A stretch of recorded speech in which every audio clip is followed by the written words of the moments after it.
All right. Good afternoon, everyone, or good morning or good evening, wherever you are. This is Dr. Patrick Lockwood coming back to you live again. It's been a couple of weeks. I'm glad to be back. And this week, as I warned everyone, we're going to talk a little bit about perfectionism because I think it's a particularly relevant topic nowadays. And I think there are a lot of other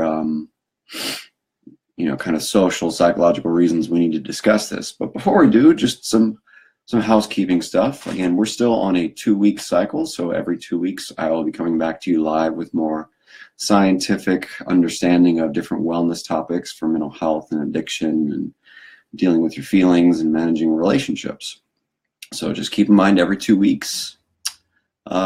Secondarily, book updates. So The Fear Problem is coming out soon. I'm in kind of the editing the cover stage of things with the publisher. So we're still haggling over different, kind of views and art for the cover. So just be patient. It is coming out, I promise. Fear Problem is on its way. And book number 2, The Mental Diet, is also being written right now. So be on the lookout for that in the next year. I'll be talking with my publisher about that book as well. So The Fear Problem on its way out. Book number 2, The Mental Diet, is coming out as well. So, housekeeping aside, now let's talk about the topic at hand. Perfectionism. I think this is an important topic because we have a lot of interesting standards in society today, especially Western cultures like the United States. We have some really high standards for each other in terms of relationships, in terms of work, in terms of being friends, in terms of all sorts of different things. And I think we also have kind of what we would call a common parlance issue where we're not necessarily speaking from the same terms. So I think I want to clarify definitions of perfectionism so that we can have the same language to work from. And again, society is moving way too fast, way too fast. And I think perfectionism is one of those psychological constructs underlying why we're moving too fast. And as you'll learn through the rest of this talk, that this concept of perfectionism underlies a lot of our mental health problems, a lot of our relationship problems. And it also has an indirect correlation for how we deal with each other, morally speaking. So I want to deal with all these topics in shorthand, but I'll do my best to be thorough about all these things. Again, there's a lot of research out there on this. It's a big topic in the psych literature. It's a big topic in the social psych literature and the personality research literature. So I'll be pulling from all of that for this talk. So to define perfectionism, I think we need to kind of make a decision based upon what makes the most sense and how to move forward. So for me, there are a couple of different definitions that I like. So one from the American Psychological Association in an article that Dr. Hewitt wrote back in 2003 is he defined perfectionism as the need to be or appear perfect. So that's one definition. Another definition of perfectionism is from good old Merriam-Webster. It says the primary definition is the doctrine that perfection of moral character constitutes the person's highest good. That's the first definition. Their second definition from Merriam-Webster is a disposition to regard anything short of perfection as unacceptable. And I think this definition is particularly relevant for what we're talking about here. I'm not necessarily talking about morality and religion and theology. I'm talking more about how we function and how we interrelate with each other in terms of our internal standard. So that's really what we're talking about. So then when we scan through the research, they have a lot of different concepts relating to perfectionism. So the big broad category in the research is there's adaptive versus maladaptive perfectionism. And then they actually break it down even further. So one concept they have that's a kind of a spectrum is socially prescribed perfectionism on one hand versus self-oriented perfectionism on the other hand. So socially prescribed is something like, does my coach say that I have to do every play perfectly? Do I have to catch the ball perfectly every time? Whereas self-oriented perfectionism, on the other hand, is something along the lines of, I have this internal standard that said I should do it well every time, regardless of what people think about me. So that's one set of terms that the literature uses. A second set of terms that the literature uses is something called perfectionistic concerns. On the one hand, these are concerns about how we function with regard to the outside world. And then the second term, or the other side of the spectrum, is perfectionistic strivings. So our internal strivings towards perfection, right? And then another set of terms are self-critical perfectionism and then personal standards perfectionism. So basically, the literature kind of breaks it down based upon whether it's an internally driven phenomenon or an externally driven phenomenon, which I think is fascinating because typically when we think of perfectionism, we really just think of our internal sense of we have to be perfect, right? So philosophically, they've been dealing with this since at least the time of kind of Cicero and Plato and all these brilliant thinkers talking about, you know, where our morals come from and what standards we adhere to and why, and if we're striving for the best or not, right? And the general thought and philosophy has always been that there's some kind of objective standard that we should be adhering to and achieving perfectly so that we can have the best quality life, which is why the first definition from Merriam-Webster is what it is, kind of the doctrine that perfection of moral character constitutes the highest good. So I'm going to shift away from that philosophical perspective and just talk about what the research says with regard to things like perfectionistic concerns or perfectionistic strivings. So what we find, and what psychology has been saying for the last 30 years roughly, is that first and foremost, our drive towards perfectionism is increasing in the general population. There's actually studies out that show that the number of people who are striving towards perfectionism is increasing over the last 10 years, which is fascinating. So there are population-based studies on that. And what the general research has shown for the last 30 years is that perfectionism is a social psychological construct that really underlies, it kind of drives symptoms like depression and anxiety. It's also a big driver for eating disorders and test anxiety and burnout in work, as well as suicidality. So, for instance, they find that what we call socially prescribed perfectionism, like people have unrealistic, perfect kind of oriented standards, is highly correlated with burnout and worker satisfaction. Whereas if we have strong internal motivation, or what we call self-oriented perfectionism, like I want to do the best that I humanly can do because it gives me a sense of pride, there's actually less burnout for people like that. So another finding in the research that I think is useful for everyone is that when we have this kind of socially prescribed perfectionism, we're more likely to experience negative emotions like depression and anxiety. And we're more likely to have strong internal self-criticism that's kind of harsh and negative. Whereas if we have this internal standard that's okay, like I want to do the best that I humanly can do for me and my ego and my sense of like self-achievement, then we're more likely to be less self-critical, which is fascinating because you think perfectionism is generally a bad thing, right? So where does this come from? Where does this concept of perfectionism come from?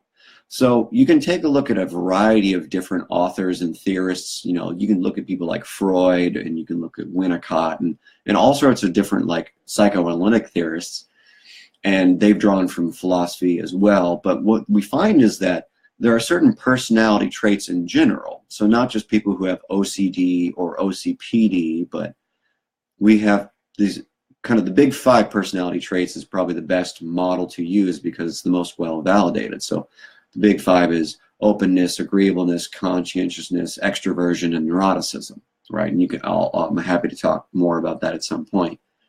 But these different big 5 personality characteristics are actually related to either adaptive or maladaptive perfectionism. So perfectionistic concern or self-oriented perfectionism, for instance.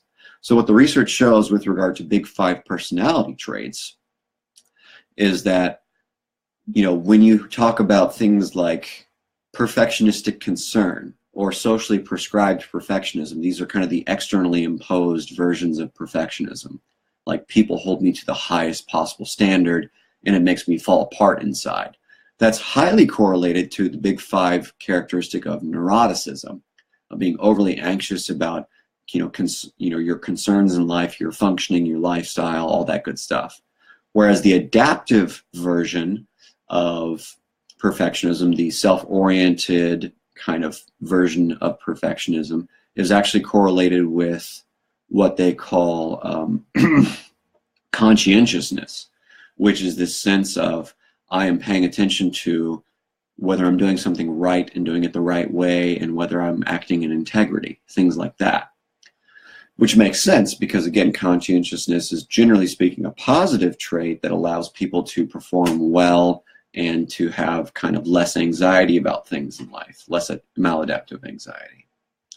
So that's what these types of perfectionism are related to in terms of a personality. So if you take one of these online big 5 personality tests and you find that you're more kind of loaded towards neuroticism and you're low on the agreeableness scale, then that means you're probably more kind of other-oriented or kind of weighed down by socially prescribed perfectionism, outside standards. But if you're more on the conscientious side, then you're more likely to have strong internal standards and strong internal motivation, right? And this goes along with the research I talked about when I did my talk a couple of months ago on the different types of motivators, internal and external, intrinsic and extrinsic. And what the research generally shows, as I discussed back then, is that people who are internally motivated are more successful, have less anxiety, and have more adaptive functional relationships because, again, our internal standard is what should drive us. Our external standard causes a lot of psychopathology, right? So it's fascinating that adaptive perfectionism, I have a strong internal drive to do the best that I humanly can, is a very, very good thing. There's nothing wrong with that whatsoever. It's when it comes with this unfortunate external drive, right? My boss is writing me to do it perfectly, so I'm going to fall apart internally if I don't, right? Because it's about my evaluation from them, not about my evaluation from me, right? So then it comes to the treatment side of things. So for instance, we think of things like eating disorders and suicidality and obsessive compulsive disorder and obsessive compulsive personality disorder as driven by perfectionism in some way, shape, or form, especially this socially prescribed perfectionism or dealing with perfectionistic concerns. So the research using treatments like CBT and mindfulness and based therapies and DBT and things like that is really essentially focused on shutting out the external concerns, lessening the external concerns' importance, and focusing on your internal concerns, your internal needs, your internal drives. So that's one thing we can do. So if you find yourself struggling with a lot of work stress or a lot of relationship stress, a lot of performance anxiety for tests or job materials or whatever it is, your goal should be to lessen your reliance, your kind of focus on the external concerns, and more focused on your internal needs, your internal sense of I matter, what makes me me, what makes me good at being me, so to speak. Your kind of self-oriented perfectionism, right? And here's another thing that will help. Here's another simple research-based tip. So in all the kind of industrial organizational psychology research that looks at burnout and things like that, when they factor in a variable like maladaptive or adaptive perfectionism, what they found, and there's only a few studies I found on this, but I think it probably will translate across most of them if they come out with more, is the idea that if we have an adaptive peer group, so we have coworkers or teammates, there's a lot of sports psychology research on this. If our teammates have strong internal motivation and strong kind of internal perfectionism, like perfectionistic, self-oriented perfectionism, we do better. Our team does a lot better, which is why you see kind of the best teams in the NFL and the MLB and the NBA. You have people who are highly successful. You have players like Kobe Bryant and Tom Brady. Again, whether you like their illegal behavior or not doesn't really freaking matter. They're good at what they do because they have this strong internal standard of I'm going to kick ass. And then they recruit people around them who also are built the same way. I'm going to kick ass, and it's about me kicking ass, right? And what we find in the sports psychology research and in the IO research is that people who develop these peer groups of I'm going to kick ass, it's about me, not about what the team wants and not about what the external standard is they do better and they have less burnout, which is fascinating. So if you're looking to succeed more in work and in relationships, you need to kind of help yourself be more internally motivated and focused and have your own internalized standards of I'm going to strive for the best I can do, right? And then you need to gather yourself around people who also have the same internal standard of I'm going to do the best that I can do. These people succeed the best, right? And the final thing is that our coping style with our perfectionistic strivings matters as well. Because if we're all externally oriented, we're coping by relying on other people and we're coping by adhering to other people's standards, we're going to fall apart. That's what the research shows. But if we have this strong internal sense of I can do what I know I can do, and I have this ability, I'm confident in my ability, and I'm going to strive for perfection at what I'm doing for me, not for someone else, then we're coping by kind of being self-oriented and self-focused. And we're not coping by doing anything ridiculous. We're not coping by having this desperate need for approval from people. So approval seeking is a bad choice. Always a bad choice. We need to give zero fucks about what other people think about us. We need to give as many fucks as possible about what we think about ourselves. That is the lesson from all this. And if we have strong, reasonable standards of I can kick ass based upon what I know about myself, my skills, my abilities, my talents, then we're going to succeed. We're going to strive for the best we can, and we're going to achieve better than we ever could. But if we're only looking to the outside for the standard, then we're going to fall apart, right? And this can apply to any facet of your relationships, your job, or any other facet of your life, essentially. So this is the research on perfectionism, really shortly. I hope this makes sense. Alan asked the question, can that be teammates at work? And I said, absolutely, yes, that can be teammates at work. So appreciate the comment there. Thanks, Mick. I love you. I love you too. I hope that that's more of a platonic thing, but love you too. We should all love each other. I think part of a healthy sense of perfectionism, a healthy sense of I matter and I should achieve the best is a healthy sense of kind of perfection towards our self-love.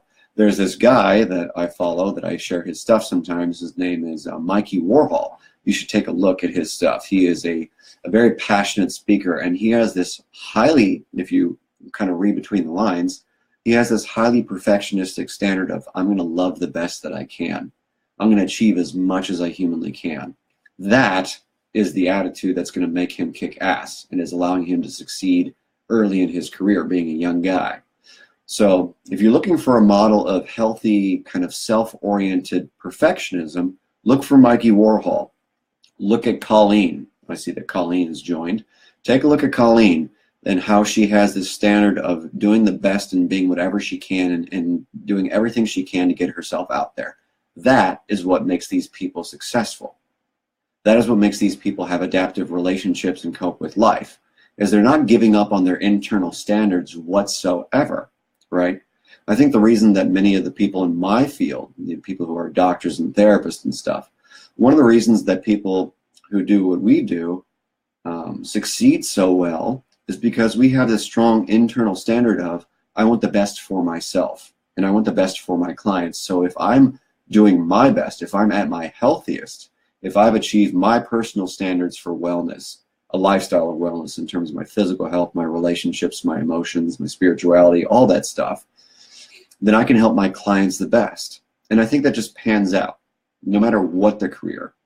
So you can take it from the perspective of sports, you can take it from the perspective of work, you can take it from the perspective of relationships.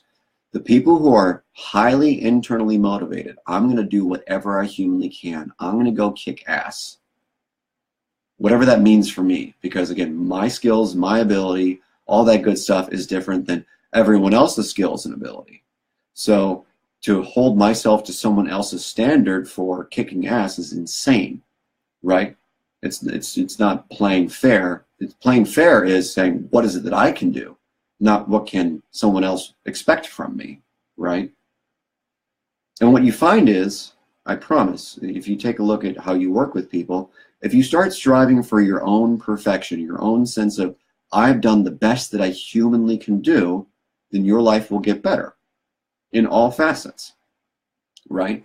But if you strive for, okay, my boyfriend or girlfriend wants me to do this perfectly for them, then we're going to fall apart and we're going to fail automatically because we've now given over our needs and our drives to their expectations.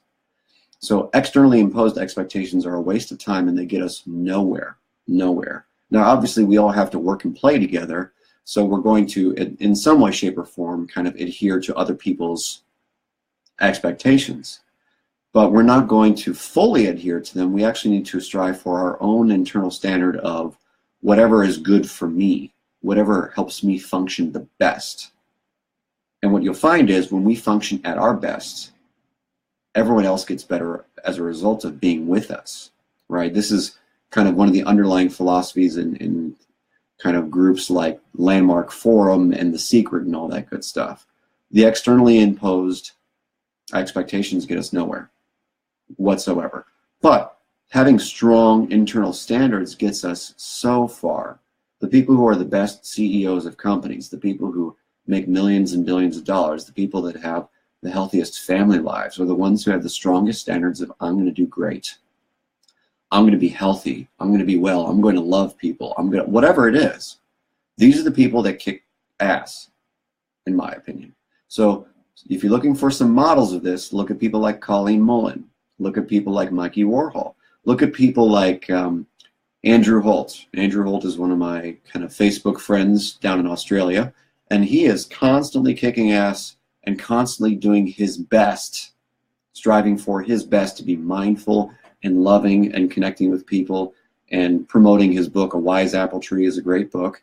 He's doing all he can to just go out there and live his dream. Nothing is holding him back. He's doing everything he can. So look at these people as models.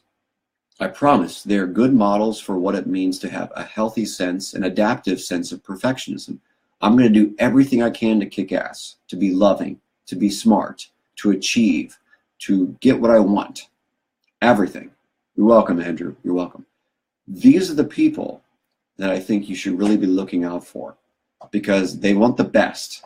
They want the best for the people around them, but specifically they want the best for themselves. And then that consequently translates into the best for the people around them. Okay? So this is my very brief talk on perfectionism. I'll post the research here on the Patreon. And again, keep in mind, Fear Problem is still on its way out. We're just, dealing with the cover art and all that good stuff, and then we'll be on its way. And then my new book, The Mental Diet, is coming out probably, I'd say, at the end of this year, beginning of next year. Because I think we need to kind of go on a mental diet and kind of monitor our intake of thoughts and experiences and media. So that'll be coming out soon in about a year or so, but that's the future. Anyways, I hope you have a great day. It's good chatting with you again. And in the meantime, feel free to leave comments, check out the other videos on my Patreon, ask me questions, and I look forward to talking with you all again very soon in 2 weeks. All right? Have a good day.